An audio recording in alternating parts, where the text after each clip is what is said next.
नमस्कार साथियों, आप सबका पुनः स्वागत है श्रद्धा एस्ट्रो ज्योतिष में। आज हम लोग कवर करने वाले हैं मेष लग्न के बाद वृषभ लग्न को। और इससे पहले अगर आप लोगों ने मेष लग्न को नहीं देखा है तो आप मेष लग्न में जो सूर्य के अलग अलग भावों में फल है उसको आप देखें। और उसके बाद आप वृषभ लग्न में अलग अलग भावों में सूर्य का क्या फल हो सकता है उसको देखें। और याद रखिएगा, हम कभी ऐसा नहीं कह सकते कि अगर सूर्य पहले भाव में बैठे हैं तो सभी लग्नों में एक जैसा फल देंगे।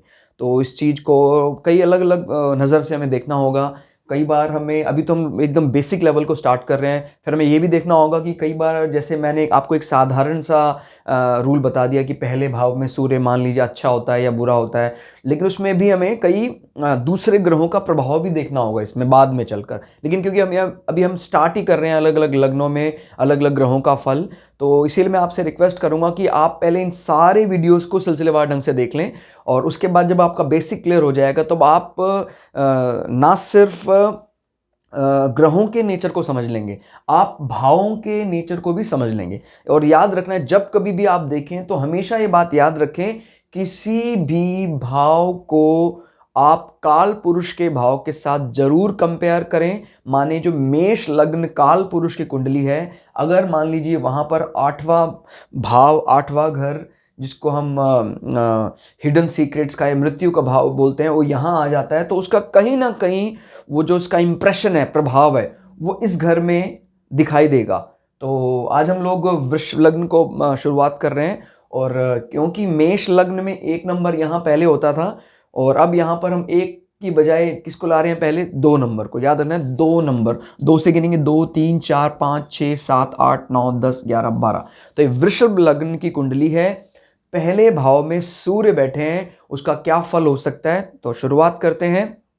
यस, तो वृषभ लग्न के स्वामी हैं शुक्र, और वृषभ लग्न के स्वामी शुक्र का पूरी तरह जो नेचर है वो मटेरियलिस्टिक है, चीज़ों के साथ जो उनका वस्तुओं का विशेष लगाव है, लग्जरी पसंद करते हैं। हालांकि सूर्य भी लग्जरी पसंद जरूर करते हैं, लेकिन सूर्य का जो फिलॉसफी है शुक्र की, उससे मतभेद है। तो इसीलिए यहाँ पर पहले भाव में सूर्य कोई बहुत ज़्यादा फल नहीं दे सकते। हालांकि हमने पहले भाव का कारक माना था सूर्य को, लेकिन इसमें एक दिक्कत ये आ रही है, विरोधाभास पैदा हो गया। माने नो डाउट उसकी पर्सनालिटी ठीक होगी, वो अपने आप को मैजेस्टिक जैसा फील करेगा, एक राजसी फील करेगा, लेकिन क्योंकि एक दुश्मन के घर में सूर्य बैठे हैं, तो वहाँ पर उसको उस चीज़ रूप को मेंटेन करने में काफ़ी ज़्यादा दिक्कतें आ सकती हैं। और हमें भूलना नहीं चाहिए कि दूसरा भाव काल पुरुष की कुंडली में हमारे कुटुंब का भाव है, मतलब वो डायनामिक होने के बाद भी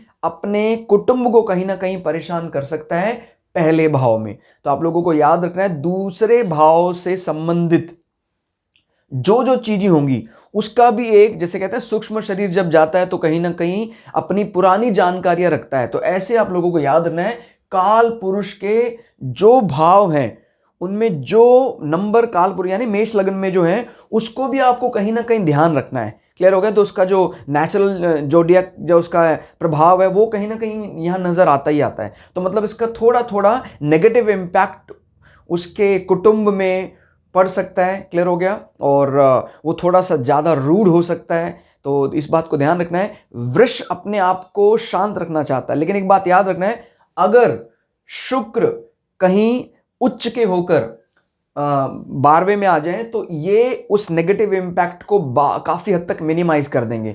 तो आप लोगों को याद रखना है, वृषभ लग्न में पहले घर में आप जरूर डायनामिक होंगे, बहुत डायनामिक होंगे, लेकिन आपको विरोधाभास झेलना होगा अपने कुटुंब का, अपने परिवार का। जब मैं कुटुंब कहूंगा तो आपको मटेरियलिस्टिक चीज घर को नहीं जोड़ना है, क्योंकि घर का भवन का चौथा भाव माना जाता है। जब कुटुंब की बात होती है यानी नात, रिश्तेदार, परिवार जो है, वो शायद आपके साथ उतनी बढ़िया सिमेट्री नहीं बना पाते हैं।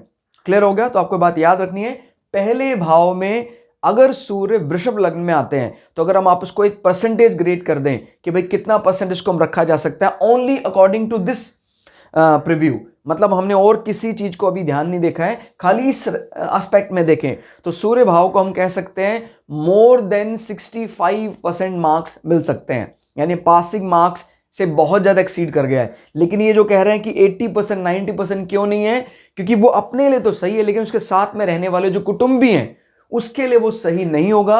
और यहां से वो दृष्टि मार रहे हैं अपने 7वें भाव में। तो याद रखना, हालांकि 7वां भाव जो है वो उसके जो लॉर्ड है वो मंगल है, और लेकिन सूर्य का मेन काम है चीज़ों के साथ एक रॉयल रूप में बर्ताव करना या शाही रूप में रहना।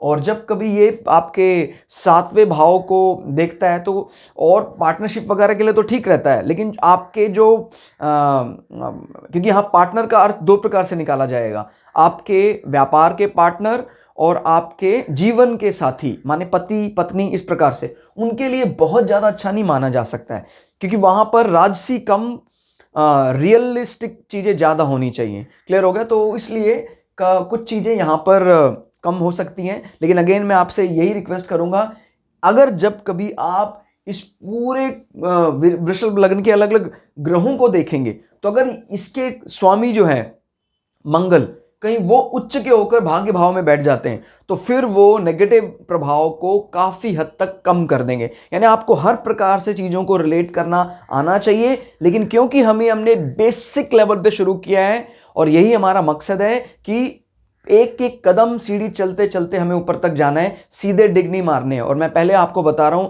आप लोग अगर हमारे चैनल के सभी वीडियो देख लेते हैं तो आपको एस्ट्रोलॉजी में कभी भी दिक्कत आने वाली नहीं है। तो प्लीज़ हमारे चैनल को सब्सक्राइब करें और आप कमेंट करके बता सकते हैं कि आपको और क्या ऐड ऑन जानकारी हम दे सकते हैं जिससे आपका जो ये एस्ट्रोलॉजी का इंटरेस्ट है वो आखिरी मुकाम तक पहुंच पाए।